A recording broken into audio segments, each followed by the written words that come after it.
I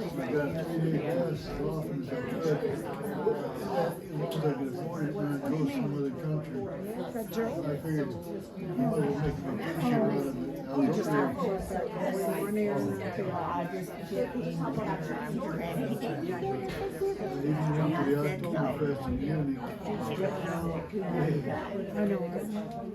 That's just her nature. I don't think she can help it. I don't think she realizes that she's offensive.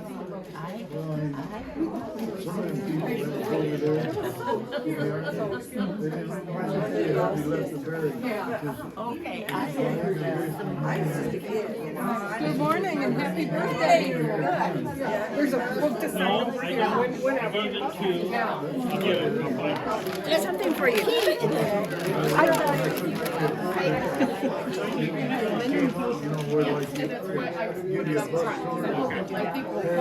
It's up front. I'll show you that.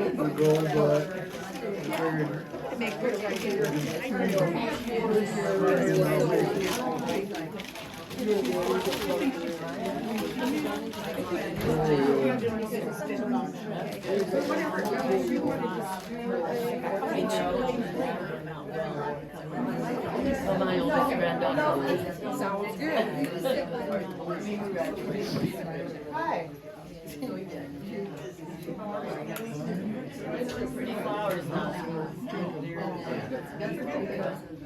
Hi, Jude. We got some of your things downstairs. You have to go up on display. We've got your washer dryer. If I could remember, I did.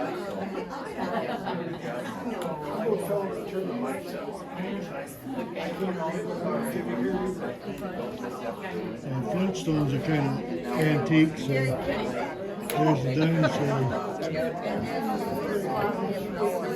I called up here about 9 o'clock and asked if they were still going to have it. They said yes. So what are we supposed to do? Have a seat. Ready for the show? I have to stand as long as I can. Okay.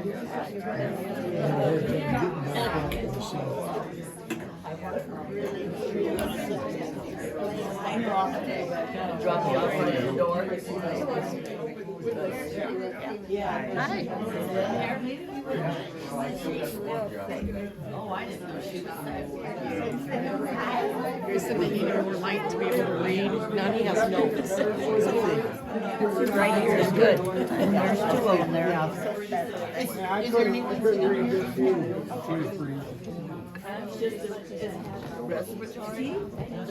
How are you doing?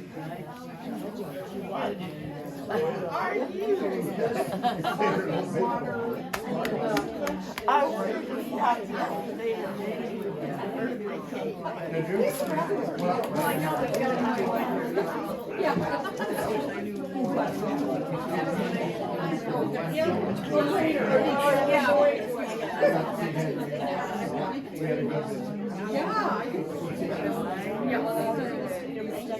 Here, show me. I'm willing to learn. And we can go if you're willing to take the time.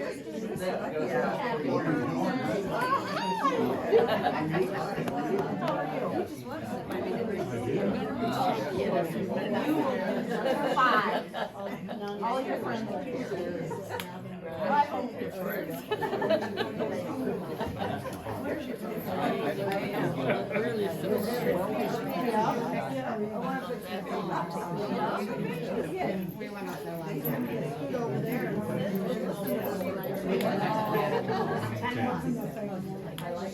Oh! I made it. I brought a bar that Gordy and James made. Gordy and James made that out of a spring that fell off of the railroad track. They used to walk the railroad track and pick up the springs that fell off. Jamie has a bunch of short ones out there too that he and Gordy made. I made made him go get it for me this morning. When we were small kids, I used to read the bloody I also had a library. Do another row? You want to do another row? Did that work for you? Yeah. A lot of things I didn't tell Am I Mom. in your way again? No, I'm just going to put another row of chairs in. So we could do it. Right. I'm gonna get out of here. We're gonna use Nonnie and give her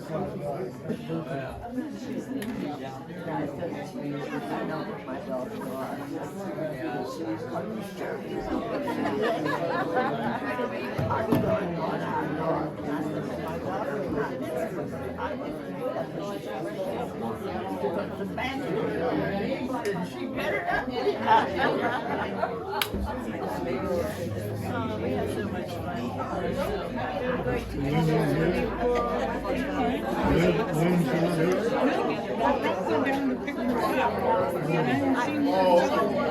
Then I would walk her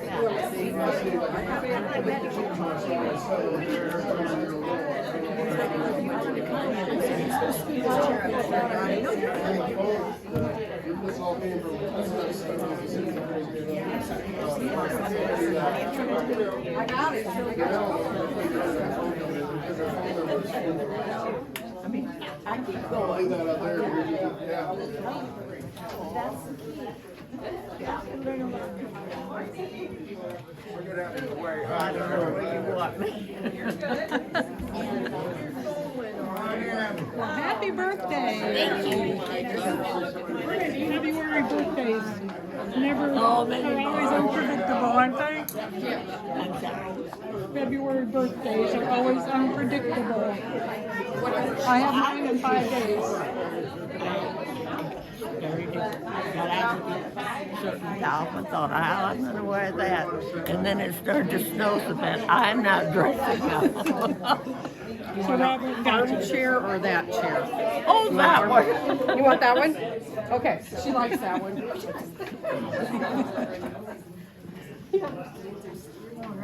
You think you're important or what? Yeah. Congratulations, baby girl.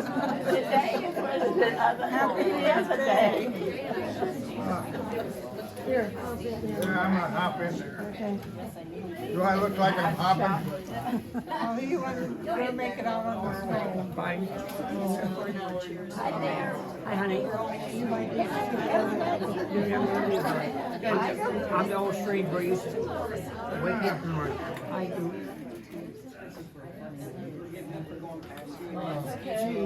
Jude Knievel. That's it. Glad to see you. Hi, Claire. And Howard. Who's that guy?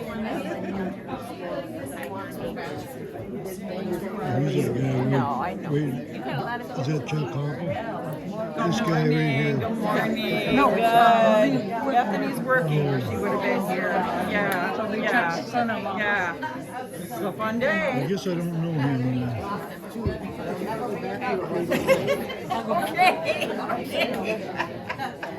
Well, I have to get a bigger room for you. I know. I don't know where they want me. When you want me to start, I'll go up. Okay. I'm gonna sit in that chair. Is that all right? Yeah, go for it. It's nice and soft. I'd be able to get up easier.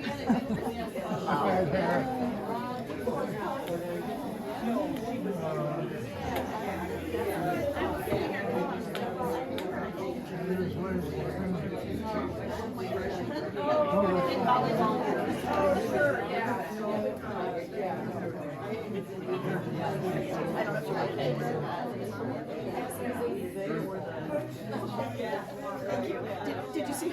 Just give me the chair. I'll get it in there. Thank you. You know, I'm real sorry that Lynn isn't here. Yeah. Is she not feeling well? She's got the flu. She's had it for 2 weeks and she just coughs constantly.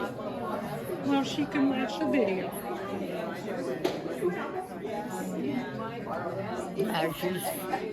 She doesn't even, well, last night she did get up and eat some supper. Otherwise, it's just, Must be that influenza A that's going around. And she wouldn't go to the doctor. You know, these nurses, they can get after themselves.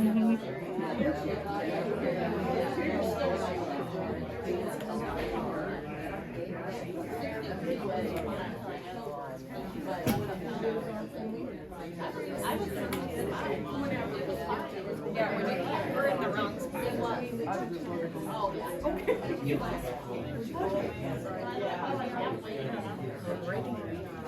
You ready? Are you ready? Okay. I'll get one.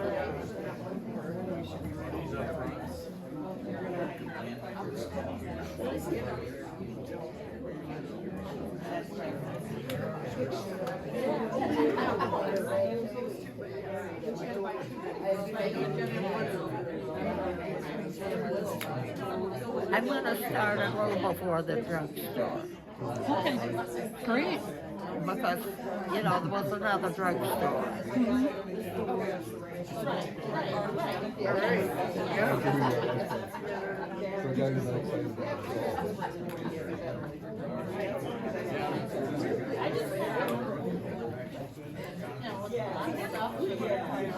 How you doing, sweetheart?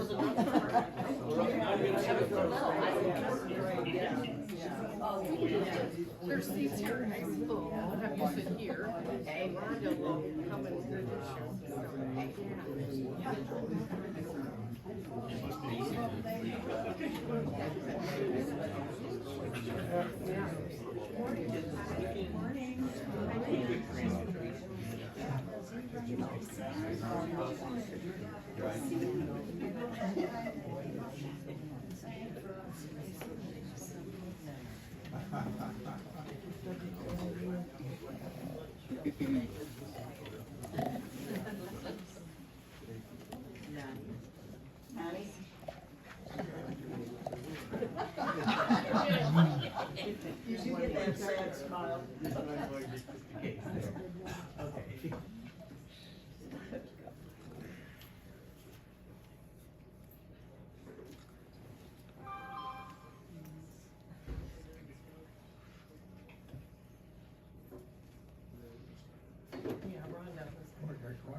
Little did she know.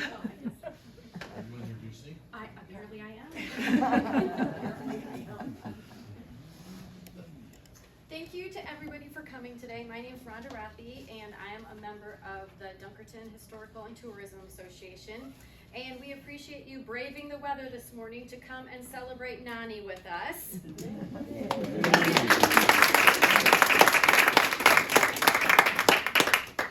To start our program today, we have Mike Schares here, the mayor of Dunkerton, who has a proclamation for you, Nonnie. Okay, I'm gonna read this here to you, Nonnie. Okay, good morning, everybody. Proclamation. Thereas Nonnie Bartholomew has been a highly esteemed member of our community during her adult life, and thereas she is known as Nonnie and has earned the respect of the admiration of her family, friends, neighbors, acquaintances, and thereas she has had the title of wife, mother, grandmother, great-grandmother, and great-great-grandmother.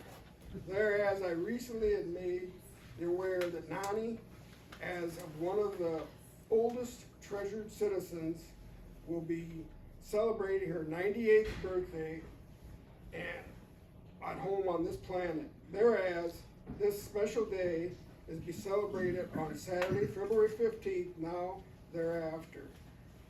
Now therefore, I, Michael J. Schares, Mayor of the City of Dunkerton, Iowa, do hereby swear the community to join and wish Nonnie Bartholomew a very happy 98th birthday and years. Thank you. Listen to Nonnie now. Tell us her stories, okay?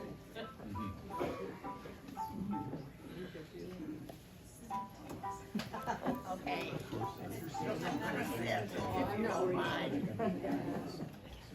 I'm going to start a little bit before the drugstore where I worked. There was a drugstore north of the side, or the north side of the street for a long time. When I came here in 1946, I remember going into that drugstore and visiting with Lynford, having a mall, having ice cream. And I think if I can remember correctly, I think the drugstore and McMillan store joined. Because in my mind, I can remember one of the McMillan girls coming in to the drugstore and going behind the counter, and that's all I remember. But I just do remember that. It was fun over there until Lynford started spoiling my daughter. We didn't have a lot of money. And every time she came into the store, she went back to the toy section. And she picked up some toys, brought them to the front of the store, gave them to Lynford. And as I remember, it was a little ironing board and an iron, and the iron actually heated up. Well, I had to dig up the money to pay for it. But anyway, I think the store on the south side was built in the early 60s. We weren't living in town, but when we came back to town, the store was there. I remember going into the store Dolores Heilman was working for Lynford full time, and they were in an accident.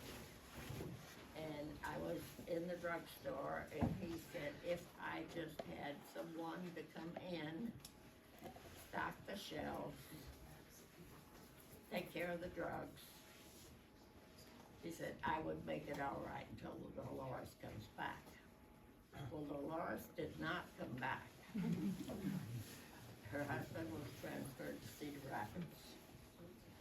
And I said to Lynford, well, if you don't care when I come, I can come up for a couple of hours a day and do that for you.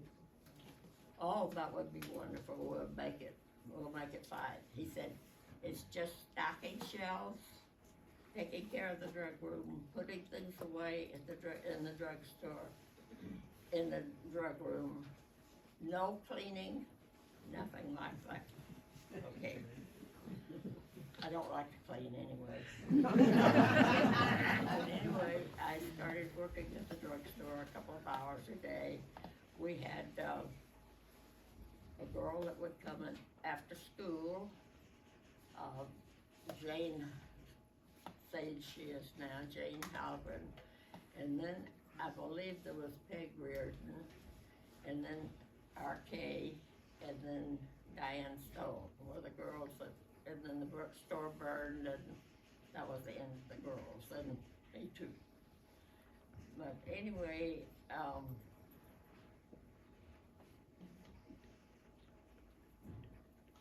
here I've got there to hide. Anyway, it started 10 years. I was not hired. I just appeared. And it was a lot of fun. We had a lot of things that happened. The first thing that happened, Lynford had stepped out, and this man came in. He was a delivery man, and he said, "You may call me darling." I'm not calling you darling. He went on and he said, "Yes, you could call me darling." As it turned out, he had this duplex here on Tower Street. He owned that. But he was a very nice guy, but his name really was Darling. And I did have to call him Darling. Well, the next person that came in was a salesman.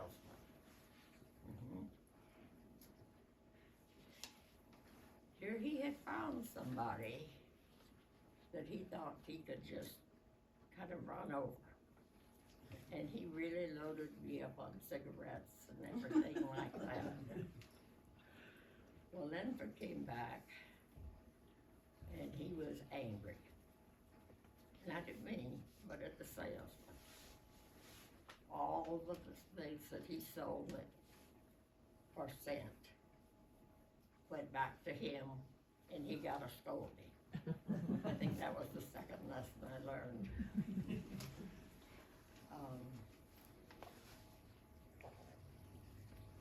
Okay, then the Lynford worked over at Oelwein part of the time.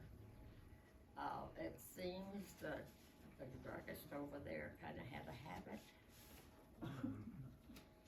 And when his son got in trouble, he would call Lynford to come and help him out. Well, the first thing that happened, Mr. Bill Sage came in.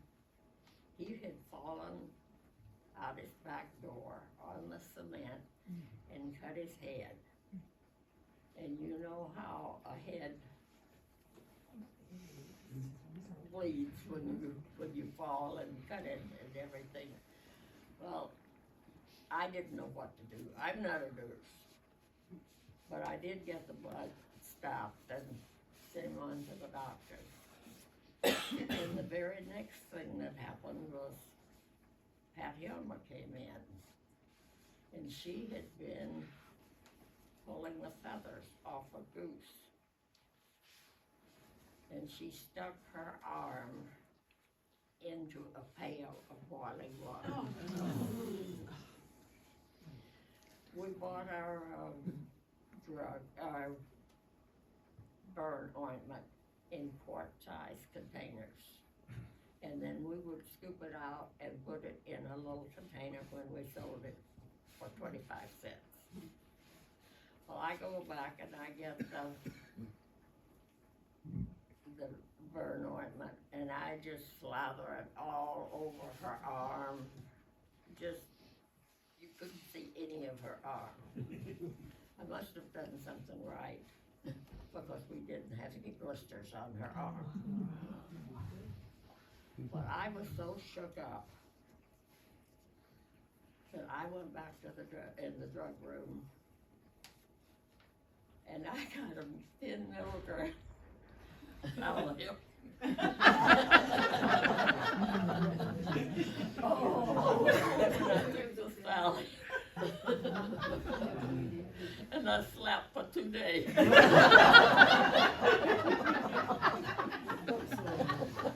But drugs were not controlled then like they were. There were some things that I would not touch. And that was some narcotics that I just wouldn't touch them.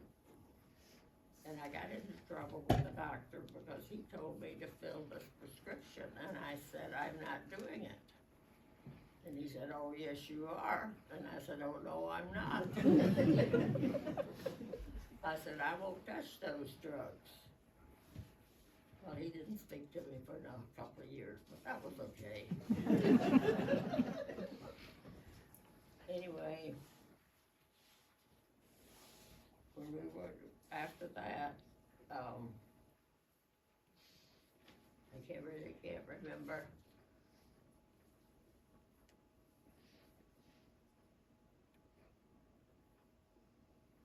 But I was better prepared when I had some of the other injuries or something. A man came in and brought his wife. They had some kind of an injury with a big piece of machinery. He had let it down on her. And Lynford acted as druggist, the doctor, whatever. And I said, I just can't do anything for you. Lynford isn't here. You'll have to take her to the hospital or to the emergency. And he said, well, I thought you could at least help me a little bit. And there was nothing I could do. But we got through that. Oh, and I wonder if he's here. Anyway, I don't see it. We had the little girlie magazines. You guys know what a girlie magazine is. I always put them in a box and put them back where I thought nobody but the guys that was interested would find them. Well, evidently someone else found them. And this kid came in and he had the money, he had all of this armload of magazines, and he had to pay me for the magazines. But he couldn't have the magazines. His mother was sitting or standing outside the door, just watching to make sure he did it. And I was standing there trying to keep from laughing because it was so funny. His misery was just absolutely terrible. He just kind of hem-pawed around, and finally he got it out, but he had to return those. He had stolen them. What was his name, Nonnie? What was his name? Secret boy. His name was Jack. I don't think Jack ever stole anything after that. Okay, then we had a woman came in. She had some film to be developed. And I put it in the envelope and wrote it up and everything. And she said, now I want my roll of film, free roll of film. And I said, you don't get a free roll of film. Oh, but I do. Every time I come in, Lynford and burn film, Lynford gives me a roll of free film. And I just handed her the envelope and I said, well, in that case, you'll just have to come back when Lynford is here, because he has not given me instructions to give anyone free film. Well, it just so happened that my neighbor Well, I haven't seen the snowplows go by my place yet. was facing me, and she was mouthing.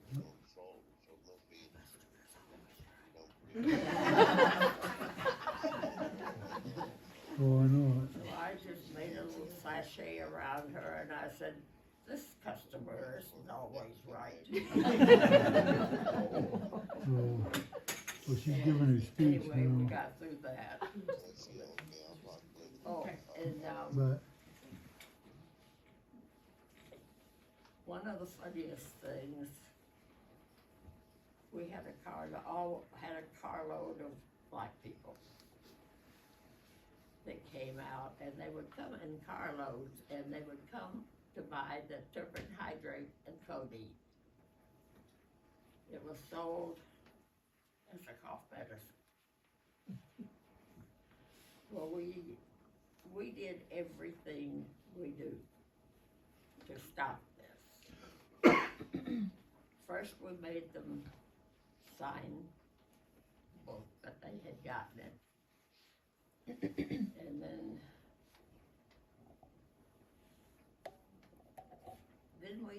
that didn't work. So then we fingerprinted. And they were scared to death to have to write there, to be fingerprinted. And after they left, Lynford said, you know, we could be in trouble for that. Because what we were doing is illegal.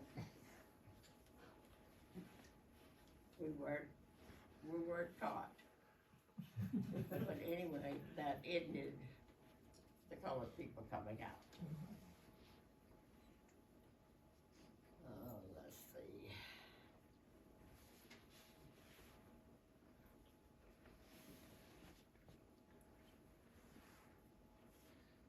I've kind of gotten ahead of myself.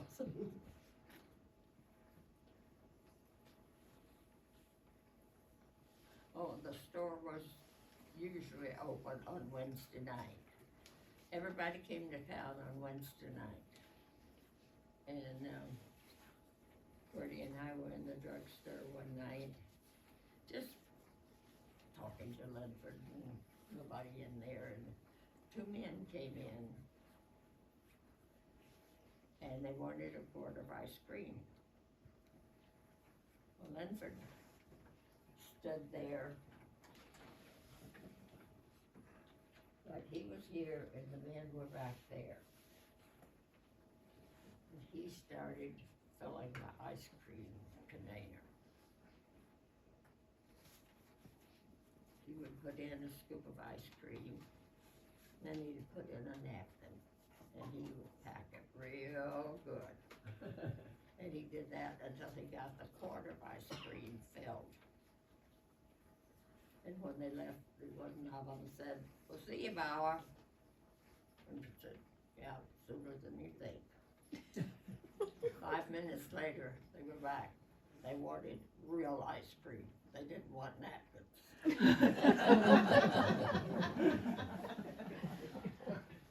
So anyway, that was kind of fun. Oh, and we had two thieves. Those boys, they could steal, and you could not catch them. I mean, but they would get outside the store and they would divide what they had stolen. It might be candy bars, it might be, you know, but anyway, they were stealing.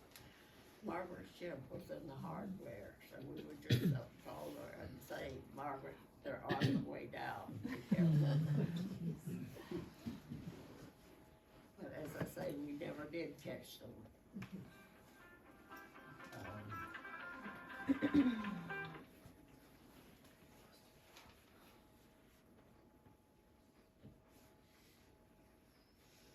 Just bear with me. Maybe I can read my own writing.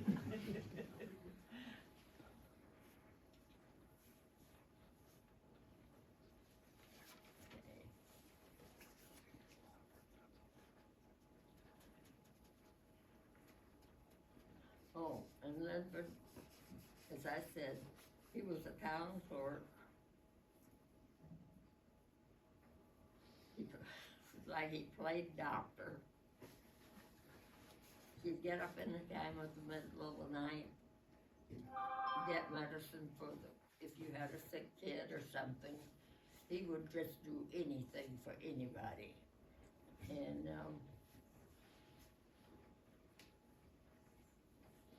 he also took care of the drunks.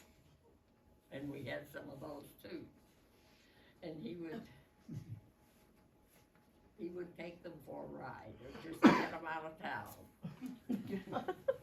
And I had to play dumb. I didn't know where he went.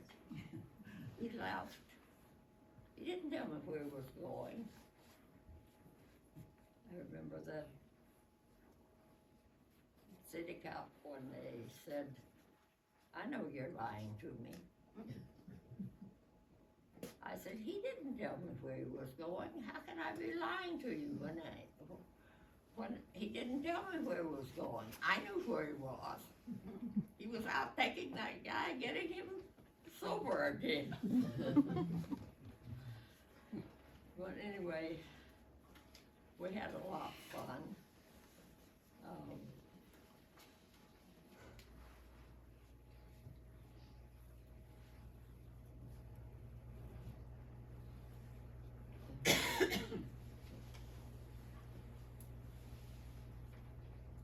I'm trying to think. John Riordan, I think most of you remember John Riordan. He was walking down the street one night, and he said, he just walked over and turned the doorknob and it was open. And he said he didn't know he was in trouble until the city cop came and called the sheriff. And then he was in trouble because he had broken into the store. But he really didn't break in, he just opened the door and walked in and was looking around and having fun. Another time, two young men came in, it was in the days of hippies. One had a beard. And I don't know what, they were just scroungy looking. They had 35 cents. And they wanted to buy a pack of cigarettes. And I was standing there visiting with them, and Lynford went back to the drugstore, the drug room, and was watching this whole procedure. And when they left, he came out and he said, I don't like that kind of people in this drugstore. And I said, Lynford, those aren't just people. I said, they're kids. And I said, you know both of them. I said, one was Bob May and the other one was Tim Stewart. And they just wanted to buy a pack of cigarettes. Well, I kind of cooled him down, but he said, I didn't know those kids. I never saw them before in my life. Yes, he and I argued a lot. But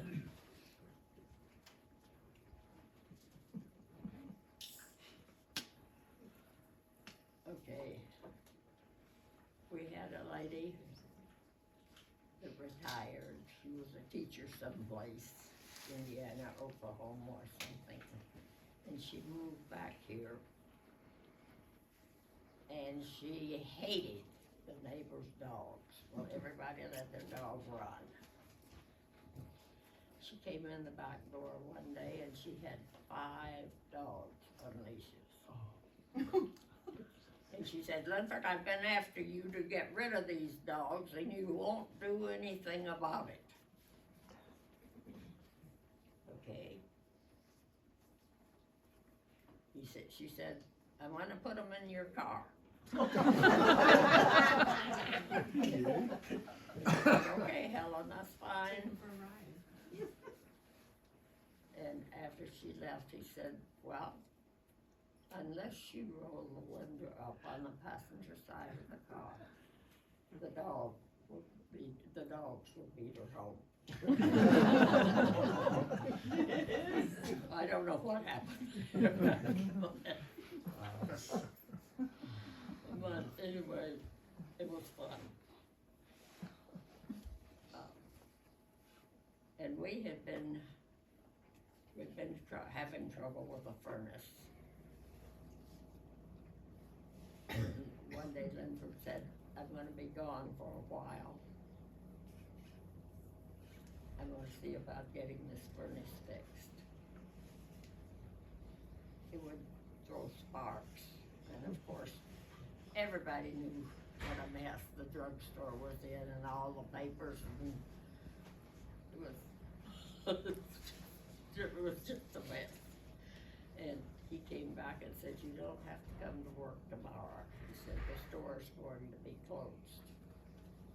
He said, we've got a man coming to put a new furnace in. Well, I didn't go to work.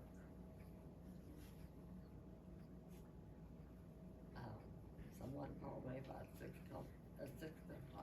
o'clock in the morning and said, the store burned last night. And evidently the furnace blew a spark and it caught something afire. But the paint was back there, the papers were all over, and anyway, we didn't get a new furnace. We didn't get, and Lynford was 65 years old. And his family said, "You're not rebuilding." And he didn't rebuild. And that was kind of the end of the drugstore.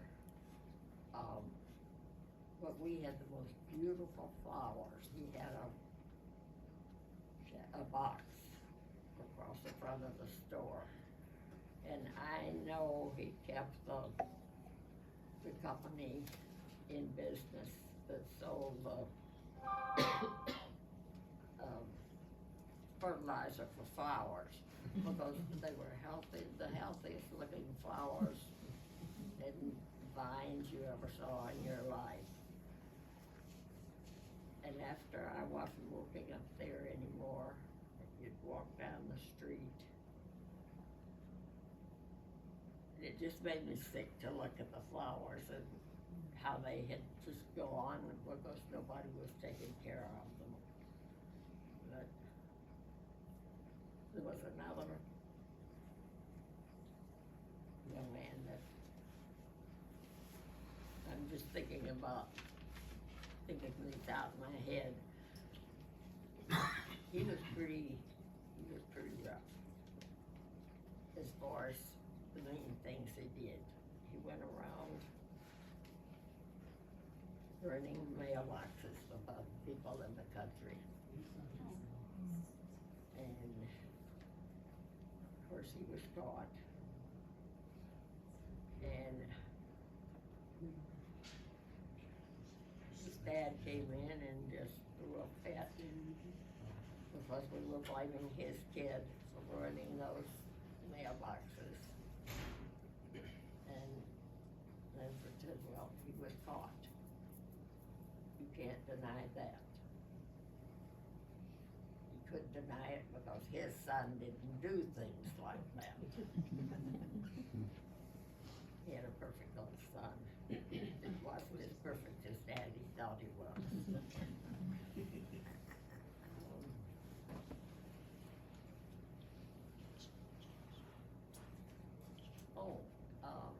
And we had a couple, the only break-in we really had. One day we had this boy and girl come in, teenagers, and they just kind of looked around the store and they visited with me, and I didn't know who they were. And that night the store was broken into. His dad had a drugstore somewhere in western Iowa, and they were casing the store, and they broke into the store that night,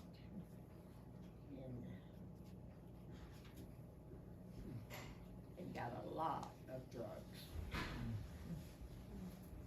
But when I was working down there, the very, very few drugs were controlled. It was just, you went in and said, hey, I need so-and-so. And then we could get it for you. And if he couldn't read the doctor's writing, he called the doctor and said, what did you prescribe for this guy or that guy? And we made it through. After the store burned, that was the end of my 10 years. And I missed it. I really missed the drugstore because we had so much fun. It was just great. And I guess that's about it. What year did it actually burn? I'm sorry. What year did it burn? 73, I think it was. I know we had moved to the country. And And we did that in '70, so. Hey, Nonnie, how did you get to Dunkerton? How did you get to Dunkerton? Oh, Gordy and I were farming, and we lived down on 281 where this big fancy brick house is.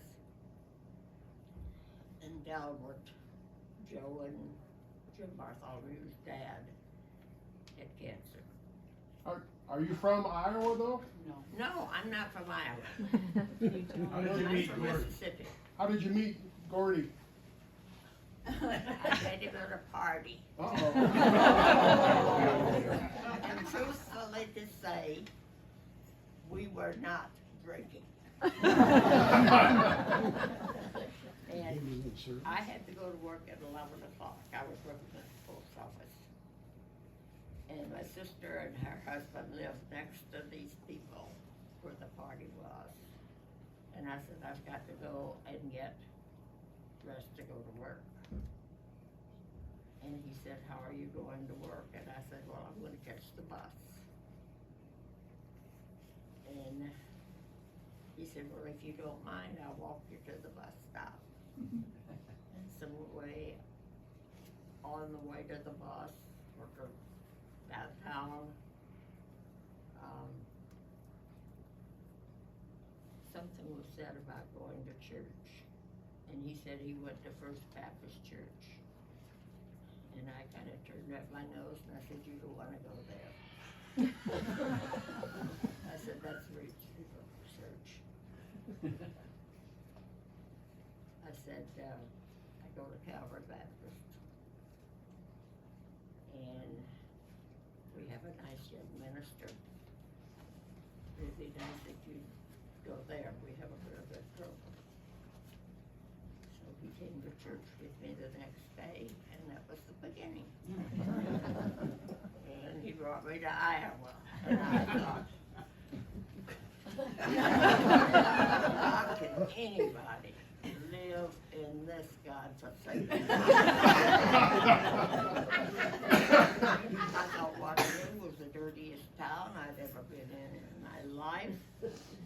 And we had, that winter we had snow and snow and snow and snow and more snow. And I absolutely refused to have a wood stove in my house.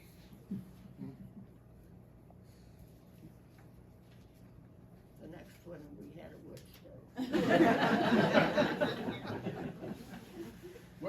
What did Gordy do for a living?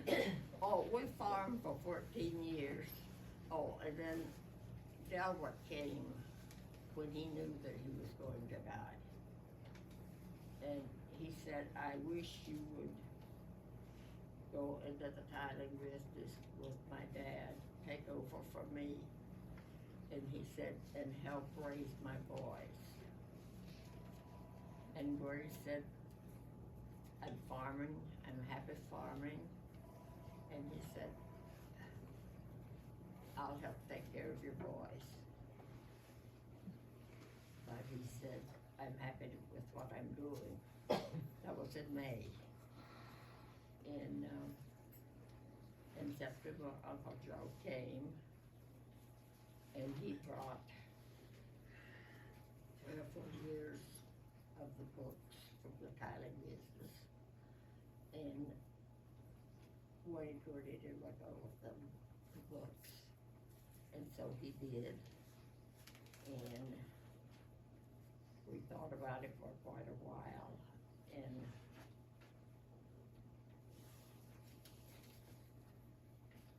And we decided that we should. But you know, trouble always comes in threes. Gordy had told his uncle that he would go with him. And then a guy came from Texas. And he was a head maintenance man in an Alcoa plant. he wanted Gordy to move to Texas and be his assistant. What do you do? Anyway, Gordy said, I can't go to Texas. I can't do that. I gave Uncle my word, and I have to live up to my word. And then Lloyd Magee came. And he said, Dad has 3 houses for sale. And he said, we'd like for you to look at them. And if you're not interested, we'd like for you to give us a chance to build a house for you. And my middle sister was visiting. And of course said, well, why don't you and Blanche go and look at the houses? So we came down, and one was where Tom DeLong lived, one was next door to him, and one was down on Main Street. And Simisters were living in the house. Well, I'm back and I said, I like the one where Simisters are. It was on Saturday. On Monday, we came down and helped Pete and Myrtle. And he said, just a minute. He said, don't you leave.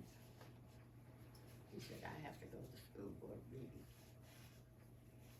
I'm telling tales out of stories, but they're all gone, so I just think. But anyway, she went up to the school board. And came back and said, well, he had told Simisters in February that he had to have the down payment on the house. He told him in June. Told him in July. In August, they came out with a new car. And he thought, if they could buy a new car, they could pay me $500 down payment. Well, anyway, Gordy made an offer for the house. We bought it. The next night, we went to school. They had those times they had a potluck that introduced all the teachers and everything. Mrs. Shank was mine and Gordy's teacher.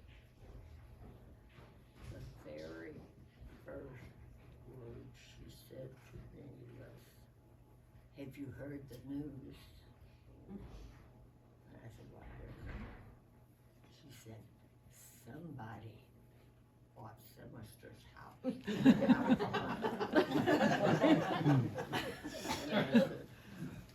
Melba. There's more to that story that goes. We bought the house. And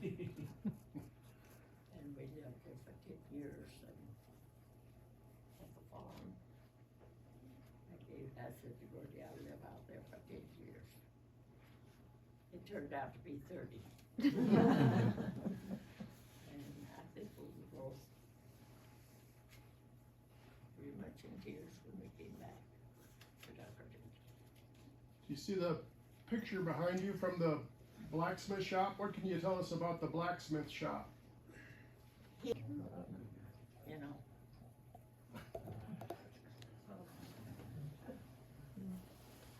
Okay, Nonnie, look over your shoulder. We remember you from making our wedding cake. Oh my gosh. That's not me. That's Julie and Rob. Your wedding cake. Yes, I'm gonna try to cut me off.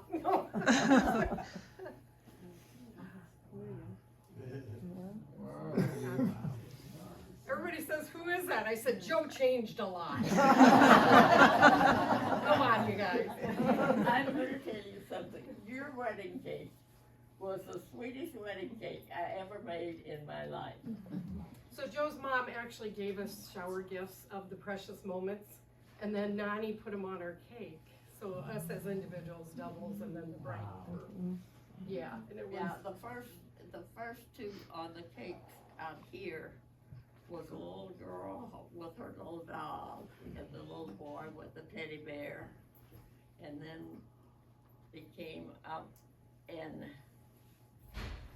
on the bigger cake, they were on a seesaw. And then the very top one was the bridegroom. How many cakes? Oh my gosh. I wish I'd kept track. Yeah. Yeah, who else had Nonnie make her Pictures, cake? guys. We can add them Graduation. online. I only made one that I was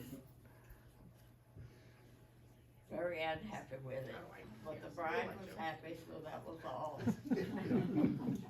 Nonnie, when you said that her cake was really sweet, are you talking about the flavor or the, what are you trying to say there?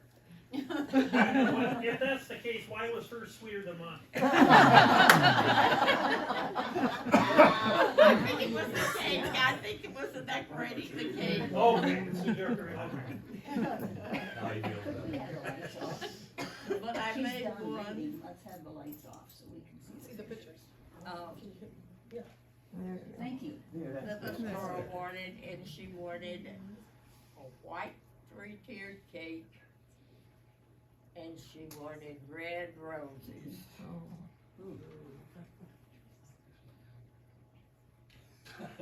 I was ashamed to deliver that cake. She thought it was wonderful.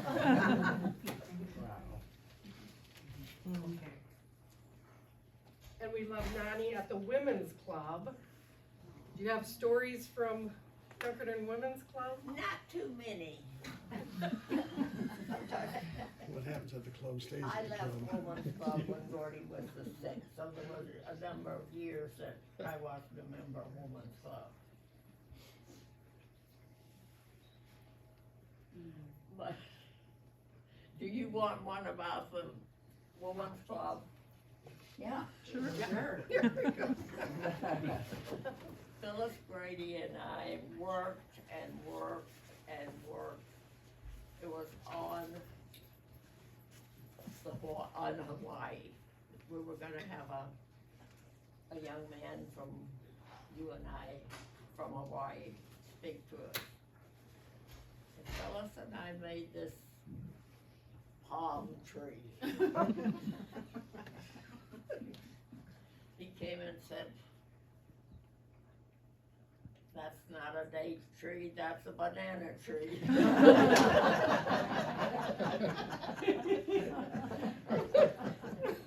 We didn't know the difference. Oh dear.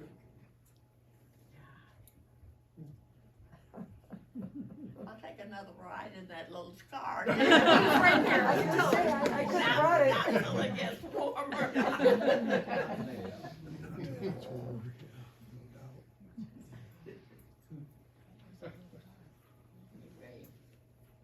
And I guess that just about concludes it, unless somebody's got something else I want to say.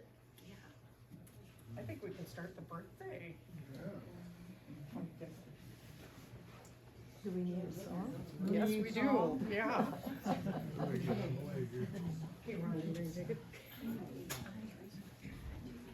And my one daughter just lives out here, well, one's in California. Can we or? But the one that's not here is up I don't think anybody was watching. No, we're, Thank you. Can you start it? Happy birthday to you. Happy birthday to you. Happy birthday, dear Nonnie. Happy birthday to you.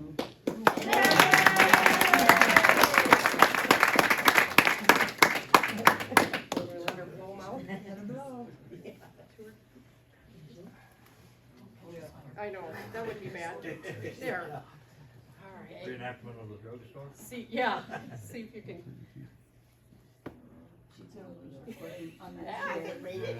Do you want to blow out the candles and make a wish? Oh. Wish for It 98 might more. burn down the, it might burn, we don't want that. It's very pretty, thank All you. right. All right. I'll do my three. There you go. All right. Gordy's mother, 86th birthday. Yeah. She was a All right. And they wouldn't tell us what was wrong unless they did some more tests. And I told Gordy in the morning, I said, I'm gonna be there so that I could get there, so that I could go to him. And I said to the doctor, we're bringing a birthday cake in tonight. He said, don't put 86 candles on it because it burned the hospital.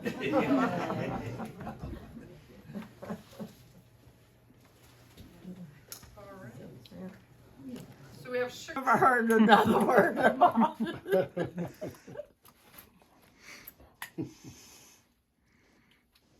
I don't remember Dave.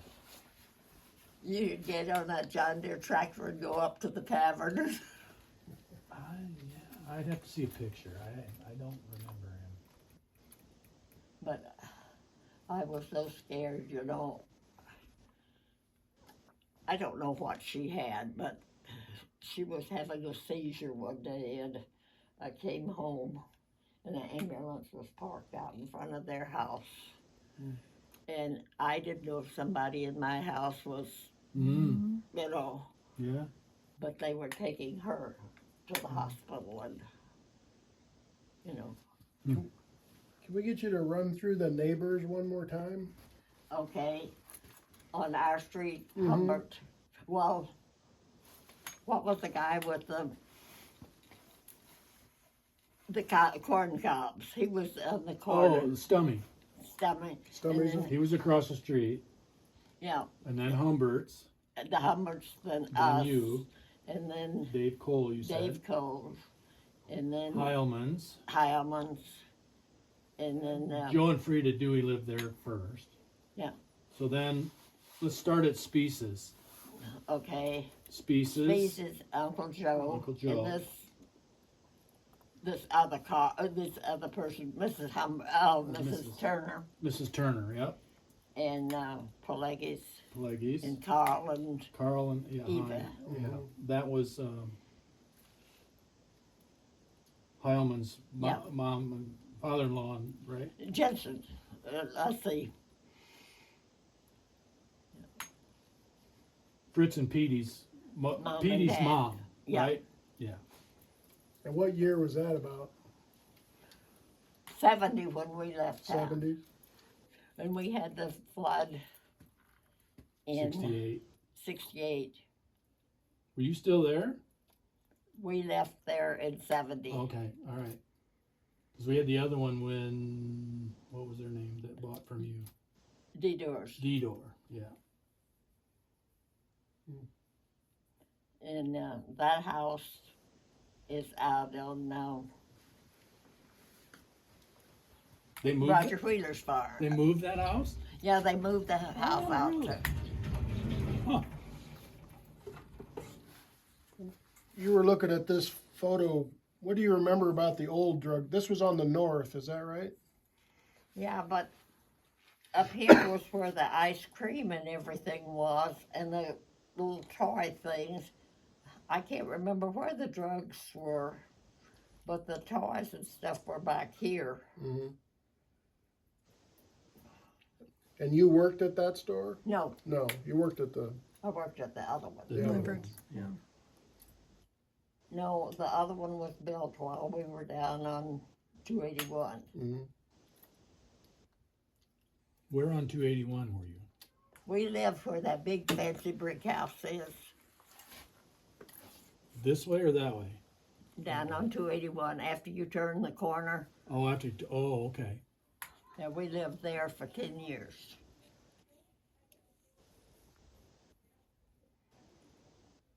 They sold a little bit of everything there. Yep. Socks, even socks. Socks and toys and, well, and they got dishes down here. I don't know if you can see it. It looks like crystal dishes. Mm-hmm. A little bit of everything. Wedding gifts. Oh, yeah.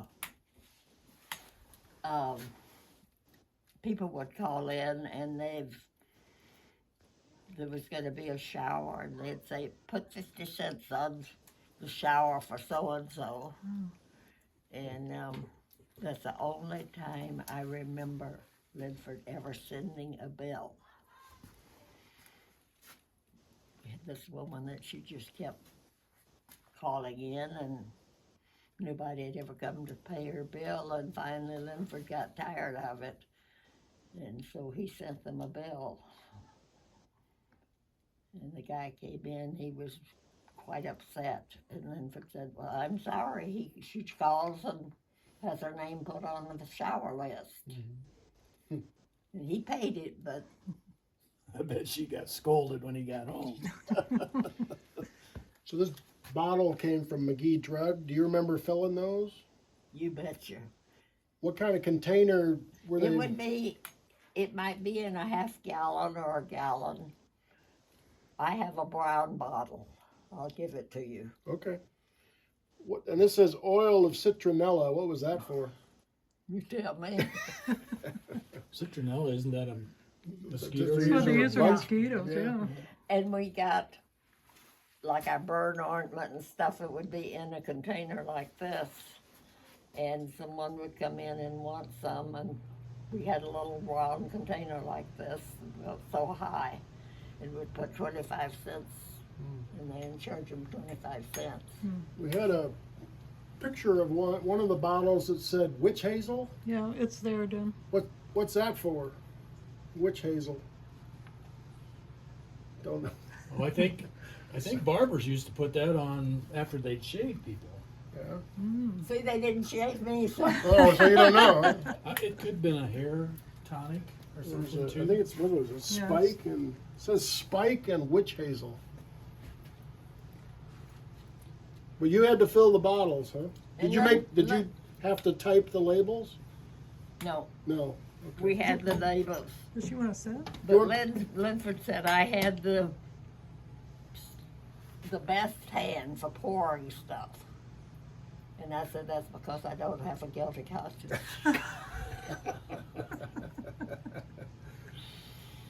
Did pretty much everything come in big quantities and you had to make smaller bottles? But it looks like you had two different colored, you had brown bottles and clear bottles. Yeah. Was there any rhyme or reason to why? I don't remember.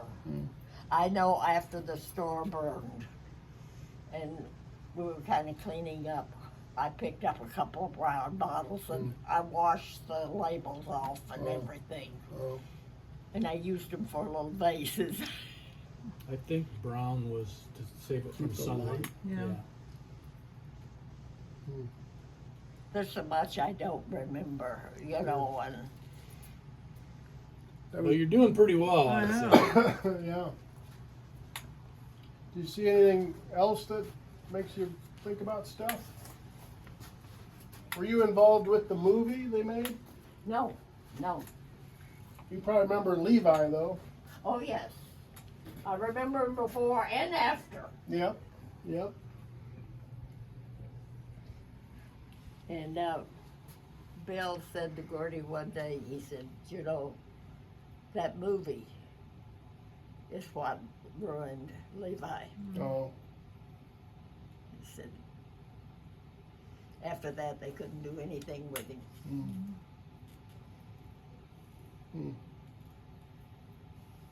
You probably remember Conrad Doan. We just got that sign. Yeah. Did you go to the auction? Yeah, I got that. And then I got a little bowling trophy thing. Oh, I saw that. Yeah, kind of cool. Well, whose was that? That was June 8th. But not be touching.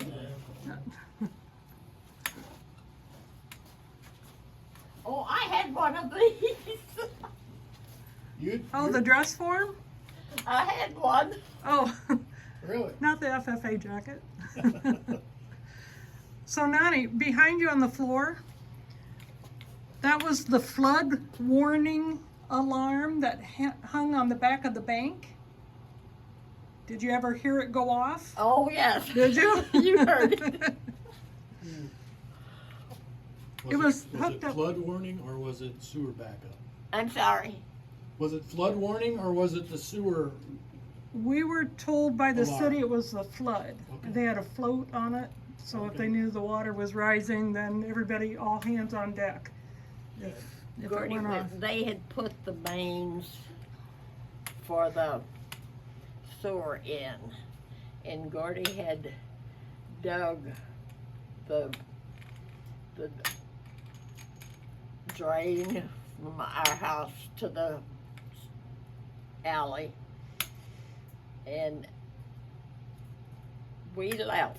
My sister and my mother and my brother-in-law were here. And we took Mama up to Myrtle Magee's. And she said, we've never had a flood in Dunkerton. Well, we do now. Mm-hmm. And so the guys started back. I had a ham in the refrigerator, and we thought we'd take it, you know, something to feed them. And Louis, my brother-in-law, started from the alley and came across, and he fell into that ditch. And he said he would have drowned had Gordy not been there to pick him up, because the ditch was about 6 feet deep. And then he went over to Uncle's to get him. And he said, I've lived here 45 years and we've never had a flood. Gordy said, you are now. Mm, Famous last word. yeah. So they took him out with a boat. And I don't really remember. I know we took Mom up to Pete and Myrtle. They used to go to Laurel, Mississippi. And they went down Highway 18 and they saw my folks' store, and they said, I wonder if that's Nonnie's folks. So they stopped and became acquainted with my folks, and they were just remained real good friends. Oh, cool. So I'm still not clear. How did Gordy find you down there? he was stationed in Yazoo City, Mississippi. Oh, okay. All right. That's what I kind of thought he was probably. They were there for 3 months before they went overseas. Oh, okay. And he said why he went through all that when he was a mechanic. Mm-hmm. You know. And you said he went to India. He went to India. For 19 months. And this is something interesting. I had never gone through his footlocker or anything. And the kid said, do you want the footlocker? And I said, yes, because I want to go through it. Mm-hmm. And I found his writing portfolio. There were 2 letters from Delbert. Mm-hmm. And he was declared essential also. And he wrote and told Gordy exactly what they were doing. They were on a boat going up some river, cleaning out the bombs and Mm-hmm. all that stuff. And the boys had never seen anything of their dads. They said everything got lost. Mm-hmm. So I took them down and gave them to Joe, and you would have thought I'd given him $1 million because he said I had no idea what my dad was doing. Yeah. Sure. There might be some people back here you recognize.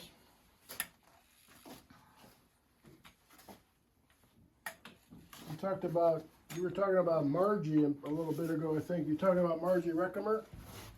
Yes, Aunt Margie. Right here. I don't know if you can see her, but standing there with Grandpa Tom.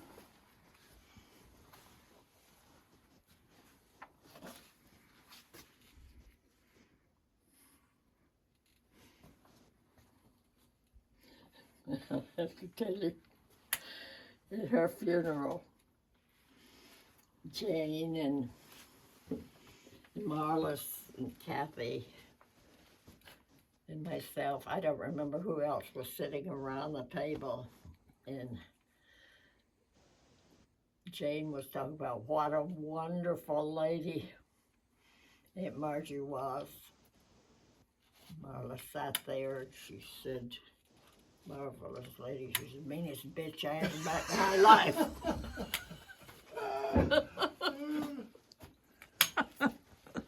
She probably got that being a phone operator. She was. Mm. She wasn't speaking to Gordy and me when she died. Oh. I took her to the doctor and Gordy said, there's gonna be trouble, you take her.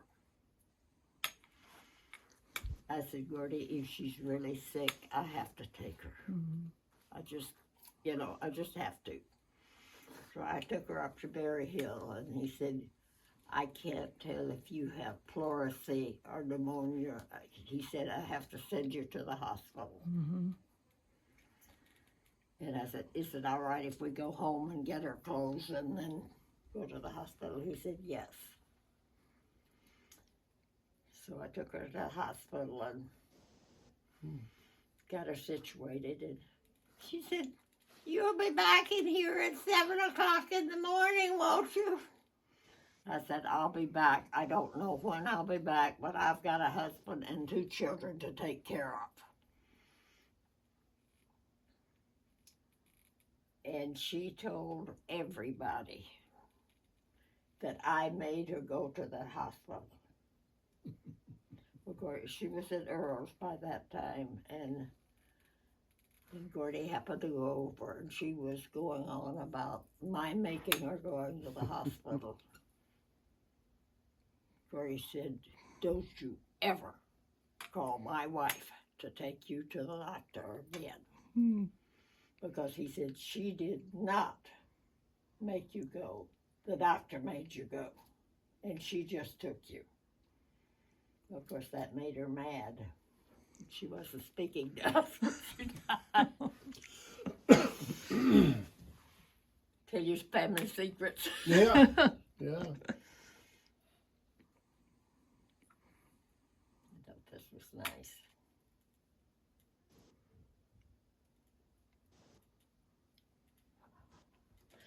I have a picture that Pat did of John and Juanita, and they're walking away. Have you seen that one? I think they used it on John's obituary or funeral program, right? I'm pretty sure I've seen Well done. Something that has something about well done. Yeah, yep. I think it was on John's funeral program. May, you've done a wonderful job. What are we missing? What should we, is there anything from Dunkerton history we should try to find? What do you think?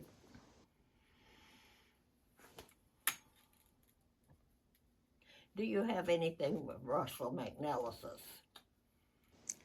No, I don't think so. What did he do? Do you want to sit? Sure. I gave up a while ago. I'm sitting already. Yeah, well, I got a dog. And he's not 98. Yeah. So what was the first, McNellis? Russell? Yeah. What did he do? He was a general. Oh. And he grew up the first farm north of Dunkerton. On the left. Yeah. Now that you say that, I've seen the name and know that, but I don't know all the history. He was working at the Pentagon when But anyway, go back.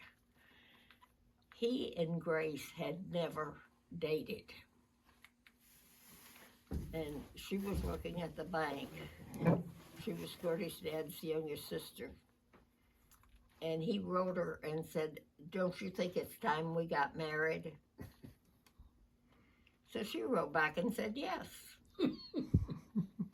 And Gordy's dad took her to the train and he said, "Are you sure this is what you want?" And she said yes. So they got married. He called her Madam. She called him the General.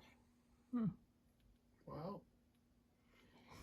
And You jealous? they were on a trip going out to Grand Island, Nebraska. And she always sat in the back seat of the car.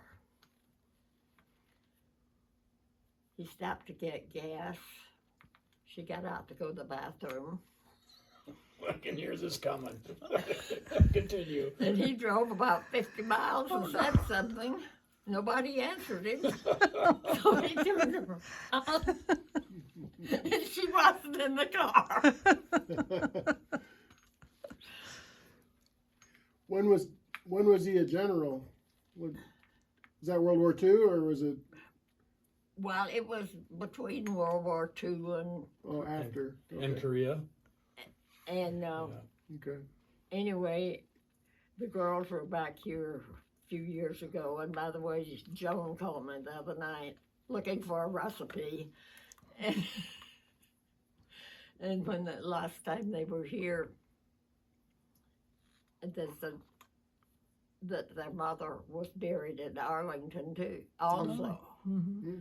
I said, I thought they were running out of space. Mm-hmm. And they said, well, she's buried on top of him. And I thought was, you guys, she's going to squash him because they were both such big people. Did he have anything to do with McNellis Plumbing? No. Was it a relative? I don't know. Okay. Because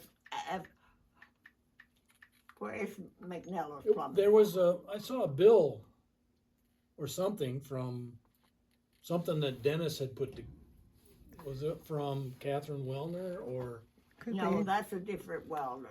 No, I mean McNellis. It could be. McNellis. Okay, it could be. Well, I know George McNellis owned... That was a brother. Okay, and he owned pretty much everything on the south side of Dunkerton Road up the hill, because that was called the McNellis Addition. Yes. Yeah. I don't know, are the silos still there or not behind that house that was built? I on don't... the left side as you go. I don't think so. That on Bailey's farm? No, it's north of town. Oh, north of Oh, town. north. It's the first place north of town. Oh, on the where left end. Witzenberg had his office. No, it's Farther out? further out. Okay.